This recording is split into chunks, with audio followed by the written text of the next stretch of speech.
Hello everyone, it's Mrs. Wallace. How are you? I just wanted to do this video in case you missed last class or you've been in Montreal or you just needed to catch up on the assignment that's on Schoology. It's a short, we'll call it like a mini project. It's almost like a free choice mini project just to give you a chance to explore some sources about the soldier's experience. But what we've been looking at in class, so I'll start with this map, just because we've been looking at some of the soldiers' experience in the war, particularly between 1914 and 1916. We were spending a little bit of time with the Battle of the Somme, which is a British offensive battle, and one that the British end up with very high casualties. So do the Germans, but the Battle of the Somme becomes really significant, and maybe part of the war in 1916 becomes, kind of filled with these offensive battles where troops are trying to break through the enemy lines and ultimately, just really significant losses. Of course, the beginning of the war was also shocking because of significant losses and setup of trenches and whatnot. But we're just looking at the map so that way we can offer a little bit of context. So between 1914 and 1916, what are some things that you might be looking at in terms of putting together the soldier's experience? Of course, in class, we looked at some poetry. We also looked at some, All Quiet on the Western Front, which is from a German perspective, a book that is written to give us a little bit maybe of a anti-war perspective. And this map is one that we can just kind of look at some of the key things so you have an idea of the way in which World War I unfolds. We did talk a little bit about the causes of the war and some of the July crisis, so I think you have some information already about the way that Germany gets involved in the war, and that Austria-Hungary will attack Serbia, and Germany will attack France, and then also get involved in a war in Russia because Russia's mobilizing, and eventually Great Britain gets involved in the war. I do have in room 236 really specific timelines for World War I, so if you are interested in looking at 1914, 1915, 1916, I have some that are, kind of ready to go if you just have an interest in looking at that. But kind of look at the Western Front as the area that's upwards here. The Western Front really gets set up early on in the war. We would look at the first Battle of Marne, for example. Note the date in September of 1914. This is really where you have some of the first battles between Germans, French, and British, and this is really all about France trying to defend its territory against the Germans, and it also is key to setting up what becomes known as the Battle for the Sea.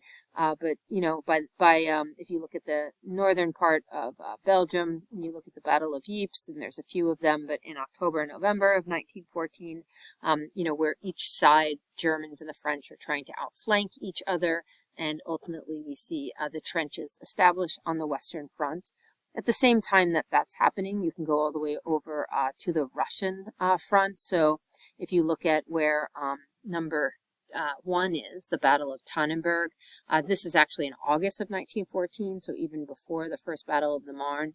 This is actually a German victory, so it becomes significant because Berlin and Germany is moving into Russia, and Russia is going to be defending itself. Really high losses in the Battle of Tannenberg, and it does give maybe the Germans like a morale boost about the Eastern Front.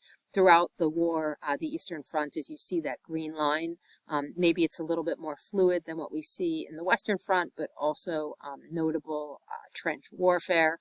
But we do see some greater movement. And this is a series of battles that will exhaust the Russian army and also cause Germany to be fighting on a two-front war.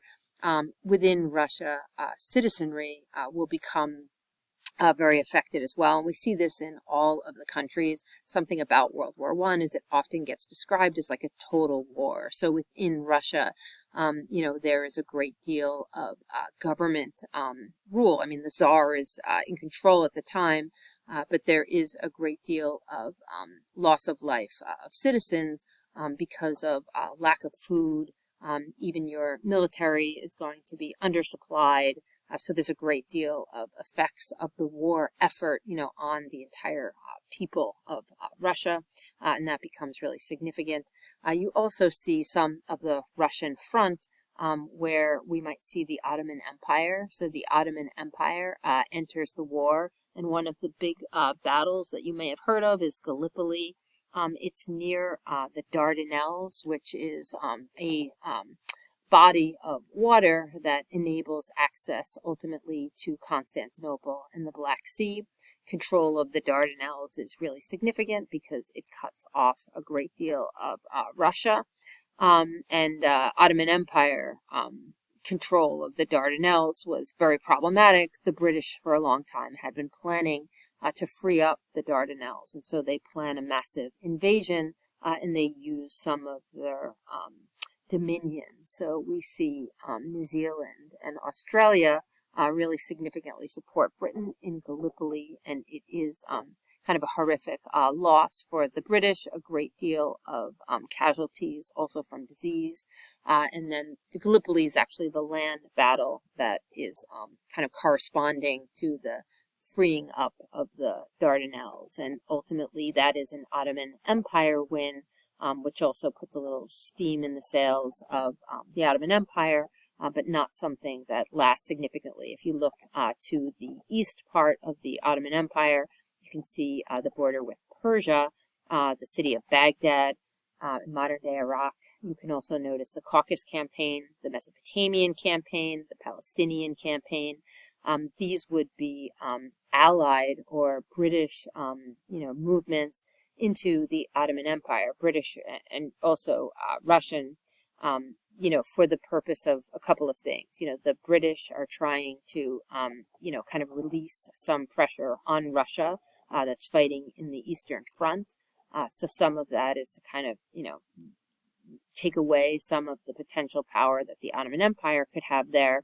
And it also is preserving some of the interests that the British Empire has in places like Baghdad and throughout the region of the Ottoman Empire and Persia. We see interest in oil and in British interests. So there's some maintenance of that. You also have, so that's kind of those areas. If you go over to the Balkans, right, there are several targeted attacks of Austria-Hungary on Serbia. You can see, by 1917, but even prior to that, Italy is involved in the war and will be involved in some fighting on the front with Austria-Hungary. We also have some fronts that we don't see.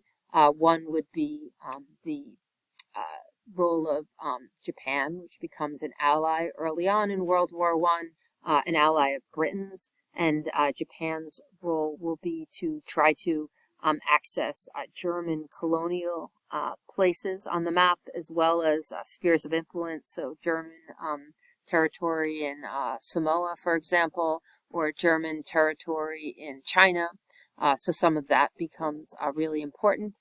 There's also the role that immediately as the war effort starts, Great Britain will put ships in the North Sea. Some of those ships are creating a blockade throughout northern Germany. So Germany is kind of like locked in a sense. So we see lots of people affected in Germany from things like lack of food. There's also from the German side the launching of unrestricted submarine warfare. This happens closer to like 1915, but you can see the sinking of the Lusitania in May 7th of 1915. That's an example of a sinking of a passenger liner. It's kind of like the Titanic, and people are traveling It is not an American ship, but there are Americans on it, about 129 people, and more than 1,000 people are killed. So it ends up being one example of unrestricted submarine warfare.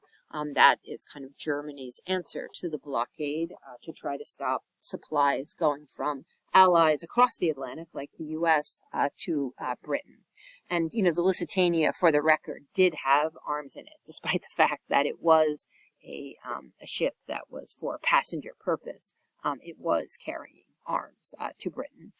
In any case, this gives you a little bit of the lay of the land between 1914, 1915, 1916, and the variety of different spaces, that are involved in the war. You can see number 8 is the Battle of the Somme. This is connected to number 7, which is the Battle of Verdun. The Battle of Verdun is one in which Germany is targeting an offensive toward France, and France puts a great deal of manpower into this battle.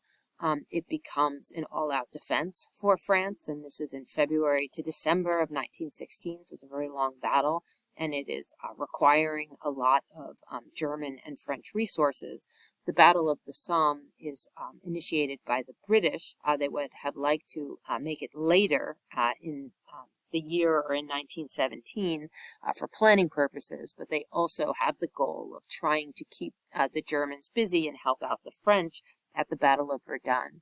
And because the French are very busy at the Battle of Verdun, the Battle of the Somme becomes largely a British offensive, and there's a great deal of colonial countries that are going to be playing a role. So West Indians, Indians, people from a variety of parts of Africa, Canadians, Australians, New Zealanders, a variety of peoples, from across the British Empire are going to come to take part in the Battle of the Somme.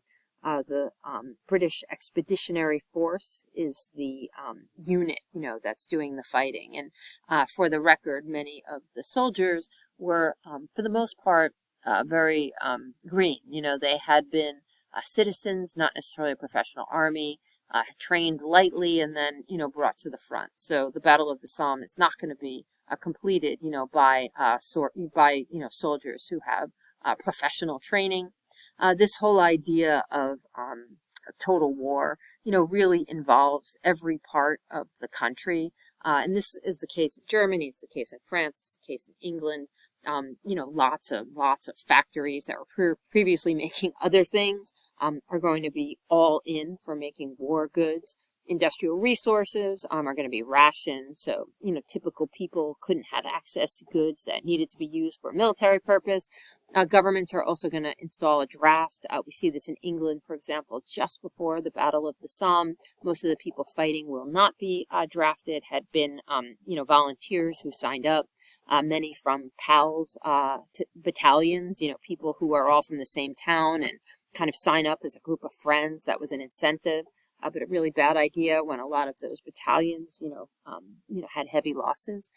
Propaganda, of course, is going to be used. So we see on the right the poster, "Women of Britain say go." This very, kind of poster of gender, based, roles that suggest, the man needs to go to war because the woman is expecting that, and how realistic any of that was, but it serves its purpose as a poster. Lots and lots of videos at this time because movies are quite popular, so people are watching film footage, in movie houses in lots of the countries, including, for the first time, some images from the war, something that people had never seen before. And of course, you have these overseas colonies. Just to give you an idea, India provides about 1.3 million men who are fighting. We have the Gallipoli campaign from Australia and New Zealand, very high losses. Japan declared a war on Germany in 1914, and it's grabbing colonies. And Brazil in South America, there's also some fighting that happens off the coast of Argentina. And the U.S., of course, won't enter until 1917. The British blockade, we can kind of see on this map, it's a little bit better. and you can also see some of the area where there is unrestricted submarine warfare surrounding Great Britain and Ireland. That's what a U-boat looks like. That's something that we see. This is giving us between 1916 and 1917 how many Allied ships were actually sunk in the Atlantic Ocean surrounding Britain. It's really significant. My grandfather served in World War I, and his ship was torpedoed. It was the USS Arkansas. So kind of interesting. He was actually at the end of the war, so actually after